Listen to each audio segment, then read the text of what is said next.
So ఇప్పుడు మీ background Prajanatya మండలి background అన్నారు. ప్రజానాట్య మండలి అంటే ఎలా ఉంటుందనేది అందరికీ తెలుసు. బట్ సోషల్ కాజ్ మీద ఆబ్వియస్గా రియాక్ట్ అవుతుంటాం మనం, రాత ద్వారానో పాట ద్వారానో నిరసన ద్వారానో ఏదో ఒకటి.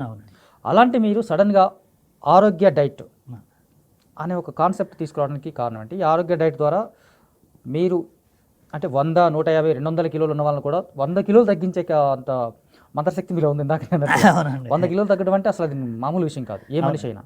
అలాంటి మిరాకిల్స్ చాలా చేశారు మీరు. పైగా మీకు జేడి లక్ష్మీనారాయణ లాంటి కస్టమర్స్ కూడా ఉన్నారు, రామ్ గోపాల్ వర్మ లాంటి కస్టమర్స్ ఉన్నారు, అలీ కమెడియన్ అలీ, వీళ్ళందరూ మీ కస్టమర్స్.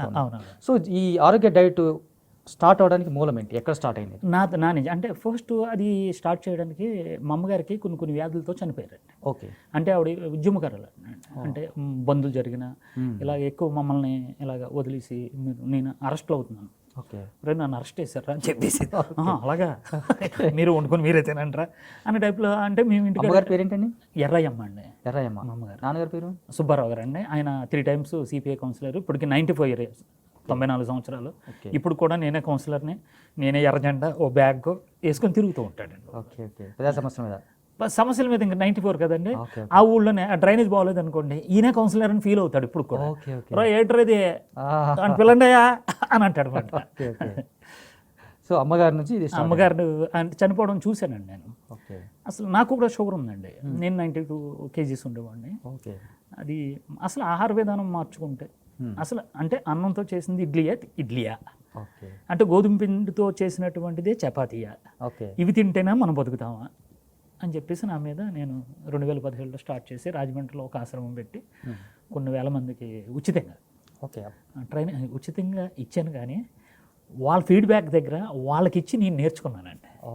నేర్చుకుంటే వి వినాయక్ గారును ప్రవీణ్ ఆర్టిస్ట్ ఉన్నాడు కదండి, కమెడియన్, వీళ్ళు మంచి ఫ్రెండ్స్ అన్నమాట. మీరు ఎక్కడ కాదు ఇక్కడ ఉంటే ఇలాగే ఉంటారు, హైదరాబాద్ తీసుకురండి అని చెప్పి వాళ్ళు ప్రోత్సహించారు. వినాయక్ గారు కూడా సడన్గా తగ్గారు మధ్యలో, మీ కస్టమర్? అవునా? వినాయక్ గారు చాలా హెవీగా ఉండేవారు, సినిమా యాక్టర్, సినిమా హీరో. అప్పుడు మందేనండి, నేనే ఇంట్లో కూర్చోబెట్టి వాళ్ళ గెస్ట్ హౌస్లో నేను డైట్ ఇచ్చారు వినాయక్ గారికి.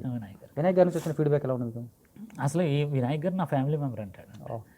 వివిఐపీలకి ఫోన్ చేసి, అంటే ఇప్పుడు మాజీ మినిస్టర్ ఉన్నారని మన పేరు చెప్పకూడదు, ఆయనకు కూడా మన డైట్ ఇచ్చాం. ఆయన తగ్గారా? అంటే పూర్తిగా చేయలేదండి అతను. Okay okay. కరెక్ట్గా చేయలేదు అతను. అది అలాగే ఆయన రికమెండేషన్ చాలా ఉంటుంది. చాలామందికి లేదు, మా ఫ్యామిలీ మెంబర్ లక్ష్మణ్ గారు ఎవరు ఫోన్ చేసినా సరే ఆయన మంచి మిత్రుడే. ఈ రోజునే ఆరోగ్య డైట్ హైదరాబాద్లో ఉందేనంటే ప్రవీణ్ వివి వినాయక్ గారు. ప్రవీణ్ గారు కూడా మీరు ట్రీట్మెంట్ ఇచ్చారా? నా దగ్గరకు వచ్చేవాడు, రాజమండ్రి నా దగ్గరకు వచ్చి ఒక 10 రోజులు చేసేవాడు, 4 kg తగ్గివాడు. మళ్ళీ అంటే ఆ సినిమాకి ఎలా కావాలంటే అలాగా ఆ కెమెరా కనుకూలంగా తగ్గివాడు అండి. Okay okay. సో అంటే మీరు అలా కూడా చేస్తారు, ఒకసారి తగ్గిస్తే కాకుండా టైం బట్టి అవసరం. అంటే ఇది ఏమనుకుంటున్నారంటే వెయిట్ లాస్ అని కాదండి, ఎంట్రుక దగ్గర నుంచి మన గోరు వరకు కూడా మొత్తం క్లీన్ అయిపోతుందండి. బాడీలో ఉన్నటువంటి రక్తం మొత్తం ప్యూరిఫై అయిపోతుంది, బ్లడ్ అయిపోతుంది. దానివల్ల ఏమవుతుందంటే షుగర్ అయితే డే 1 తగ్గిపోతుంది. డే 1 మీరు ట్యాబ్లెట్లు మానేయాలి. ఇది మీరు అంటే చాలామంది డాక్టర్లు ఇప్పటికే ఇలాంటి వాటి మీద చాలా చెప్తా ఉన్నారు. నేను 2015 నుంచి చేస్తున్నాను, ఇక్కడికి వచ్చి 3 సంవత్సరాలు అయింది. నా ఆహార విధానం తీసుకున్న వాళ్ళు ఎక్కువ డాక్టర్లే ఉన్నారండి. డాక్టర్లే ఉన్నారు. అంటే చాలా మందికి ఒక అపోహ లేదా ఒక కామెంట్ కూడా, ఒక విమర్శ కూడా ఉంది, అంటే ఇలాగా మీలాగా బయట పెట్టుకున్న వాళ్ళు డిఫరెంట్ ఫుడ్ సెక్షన్ అలవాటు చేయడం జనాలకి, మీరు బరువు తగ్గుతారు, ఓవర్ నైట్ బరువు తగ్గుతారు అని చెప్పడం, ఆ తర్వాత వీళ్ళకి రిజల్ట్ రాకపోవడం, ఇవన్నీ చాలా చూసి వెక్స్ అయిపోయి ఉన్నారు జనాలు. నిజానికి షుగర్ తగ్గిస్తామన్న వాళ్ళు ఉన్నారు, క్యాన్సర్ తగ్గిస్తామన్న వాళ్ళు ఉన్నారు, కానీ ఇవేవి రిజల్ట్ రాలేదు. మీ దగ్గర రిజల్ట్ రావడానికి పర్టికులర్ రీజన్ ఏంటి? అంటే ఆహార విధానం. ఇప్పుడు ఏమనుకుంటున్నారు సార్, మినపప్పుతో చేసి ఆ రైసు రవ్వ కలుపుతారు కదా, ఇదే ఇడ్లీ, ఇది తినాలి లేకపోతే మనం చచ్చిపోతాం అనేది ఒకటే మైండ్లో ఉండిపోయిందండి. ఓకే.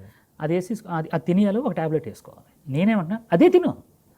ఇప్పుడు రాజ్యాంగంలో, ఖురాన్లో, భగవద్గీత, దేంట్లోనే, బైబిల్లో కానీ మీరు మినపప్పుతో చేసినటువంటి గారి తినకపోతే చచ్చిపోతానని లేదు కదండి.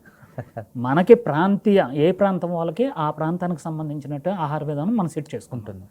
ఏ ప్రాంతానికి, ఇప్పుడు మనం సపోజ్గా ఢిల్లీలో ఉండి పుల్కాలు తింటారు ఎక్కువ, అంటే సబ్జీ ఏదో తింటారు. ఇప్పుడు రాయలసీమ ఉందండి సంగటి తింటారు. ఓకే. ఇప్పుడు ఇవన్నీ కూడా నేను ఈ కూరగాయలతోని మిల్లెట్స్ కూడా నేను చూడండి, సీడ్స్ అండి, అంటే సన్ఫ్లవర్, ఇలా అవిసె గింజలు, వాల్నట్స్, ఇవన్నిటితో సేమ్ ఇడ్లీయే. ఆ ఇడ్లీ తిన్నట్టే ఉంటుంది, సాంబార్ తిన్నట్టే ఉంటుంది, కానీ కాదు. అదేంటి మిరాకిల్? అదే కూరగాయలతో నేను తయారు చేస్తానండి. ఓకే, మీరు సొంతంగా ప్రోడక్ట్ తయారు చేసి ఇక్కడ హైదరాబాద్ వరకు అయితే నేనే వండి పంపించేస్తానండి. 7 ఐటమ్స్ డైలీ కరెక్ట్గా 2ంటికి లేస్తామండి, 5:30కు వంటలు అయిపోతాయి, 6:30 7ంటికి మా వాళ్ళు వెళ్ళిపోతారు. ఏ ఇంటికి ఇంకా వీళ్ళు హైదరాబాద్ తెల్లారదు, నా ఫుడ్ అక్కడ ఉంటుంది, కొట్టి నమస్కారం పెట్టి ఆరోగ్య డేట్ వచ్చిందని అంటారు. ఆ తింటూ కూడా ఇలా ఎంజాయ్ చేస్తూ ఇవాళ ఏమొచ్చింది ఇడ్లీయా అంటే బయట మనకి ఏం దొరుకుతుందో అది నేను పిజ్జాలు కూడా తయారు చేస్తానండి. ఎందుకంటే మనోళ్ళు ఏం చేస్తారంటే కొత్తగా వచ్చిన ఐటమ్స్ని చూసి వీళ్ళు ఈ నాలుక దానికి అలవాటు పడింది. నేనేం చేస్తున్నానంటే ఆ నాలుగుకి అంటే టేస్టింగ్ బడ్స్ ఉంటాయి కదండి, దానికి అనుకూలంగా ఈ ఆహార విధానం తయారు చేసి పంపిస్తున్నాను. అందుకే నాకు ఫెయిల్యూర్ లేదు.